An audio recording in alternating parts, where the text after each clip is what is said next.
Hey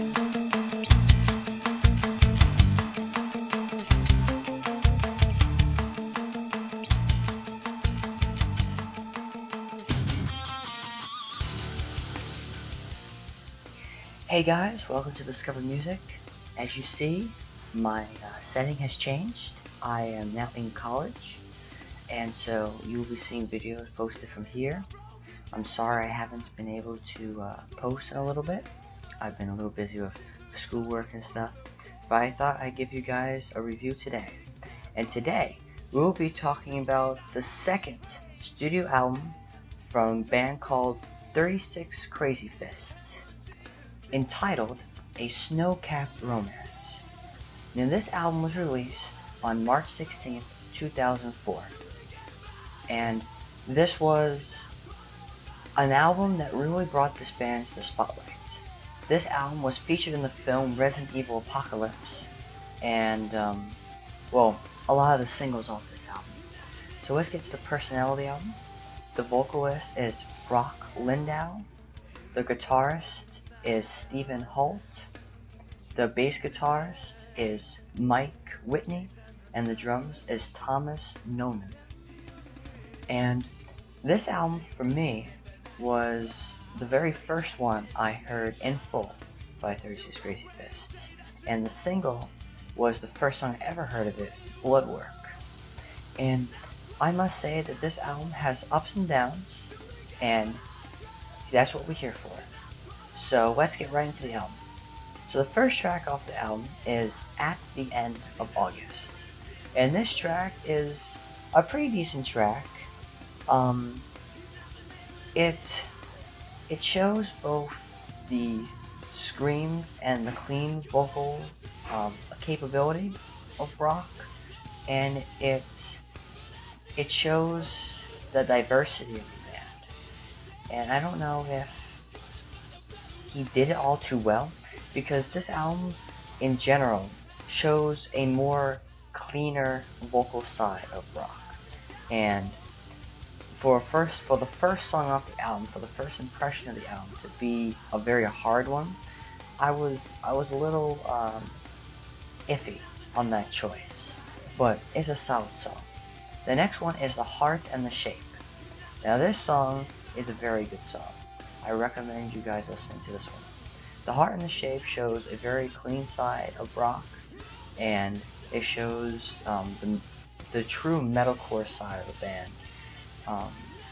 And this band, in this song especially, shows that they can diversify, and they don't only have to be in that stereotype of metalcore. And it shows a very musical approach to this album.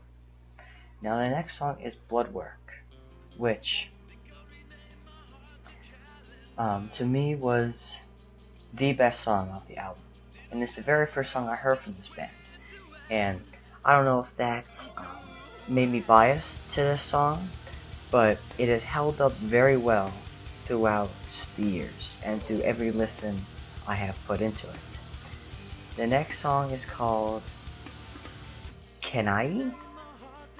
I'm not exactly sure how to pronounce that, but it was a solid song. It just missed the cusp of being a very good one. Because at some of the parts it got a little, I don't know how to say this. It got a little iffy. Like at some parts it started to drone on, and his vocal performance wasn't up to par. So that's what kept it under the cusp of being great. Now the Skin in the Atmosphere, which is the next song on this album, was a very good one. It was a great one, and it helped move this album along. Okay, so let's fly through the rest of this album. So the next song on the album is called Song for the Fisherman, and this is more like an interlude track, or it's like a bridge track. I don't really know what the exact term is for a track like this, but it shows Brock in a spoken word, kind of self-reflecting, and it's a very I don't know, it's a solid bridge, but in my opinion, it kind of took away from the album because it didn't add anything to it. It felt like filler. It was only a minute and some odd in length, and it didn't show anything new with the band, and it didn't show the band trying to broaden itself or trying new things or just doing anything really. It was just a spoken word track, and it felt filler.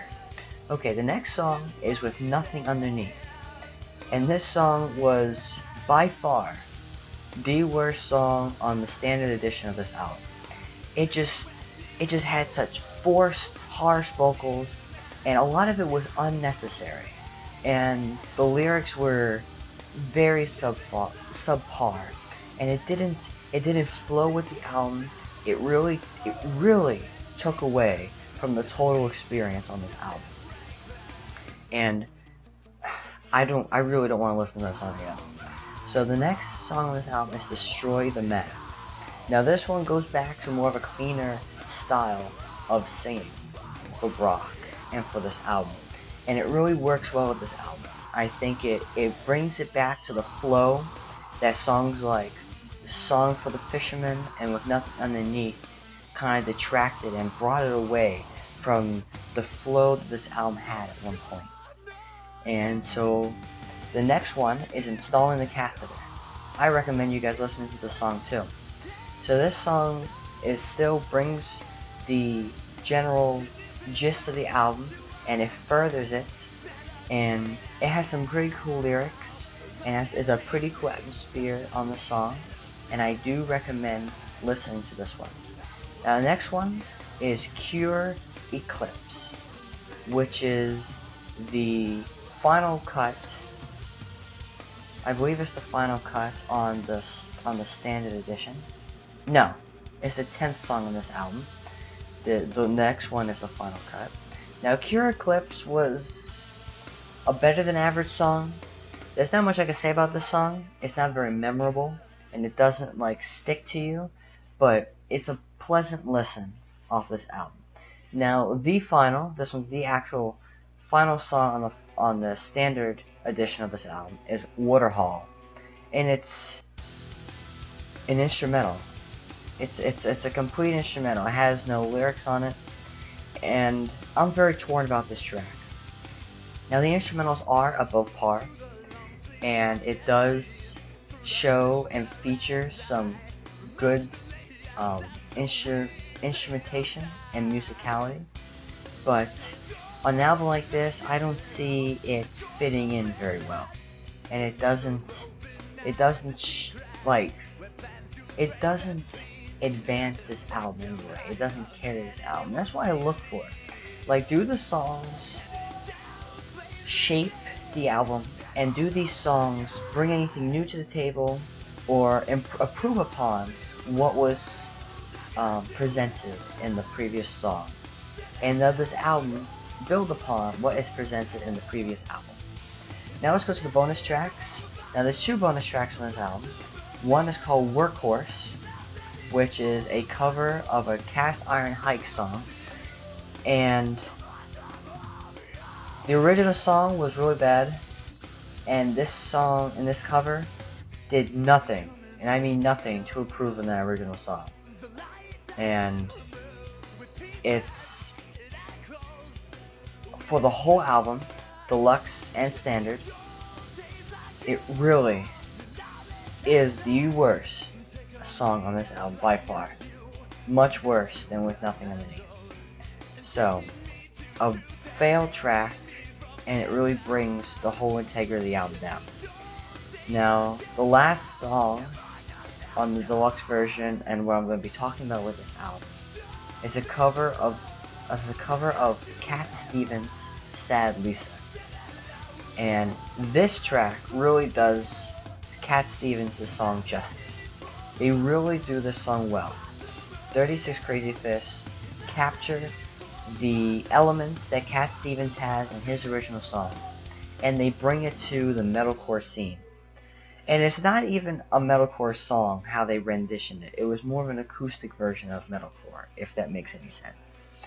and this song I do recommend. It is an amazing song. So that is a recap of A Snow-Capped Romance by 36 Crazyfists. I'm going to post up here my song rankings of A Snow-Capped Romance.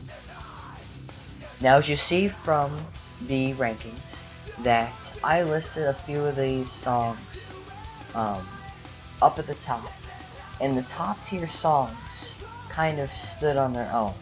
There wasn't many songs in the middle. It was either songs that I really liked or songs that weren't so good. So I believe that's what this band at 36 Crazyfists have to work on. More consistency in their songs. Now this album is an improvement to their first album, Bitterness the Star, which you'll be getting a review of that soon. And I like how they went in more of a melodic direction, and I believe that plays to the strengths of the band and the vocalist. Now, Brock Lindau does have a very good screen vocal, but I believe his strength is his unique, clean singing style, where he kind of breaks, and it's kind of more vibrato-y, and it's very unique, and I think that is an enhancement to this band. And my final rating of A Snow-Capped Romance by 36 Crazyfists is a 64 out of 100. And it is an above average album, and it is an album that should be listened to for those in the metalcore scene. Now, I think this band should be better known than what they are. They're pretty underwhelmingly unknown, and it's really sad, because this band does incorporate elements into metalcore that should be there. So I want to thank you guys again for watching another Discovery Music production. I want to give some shout outs to people who helped me review.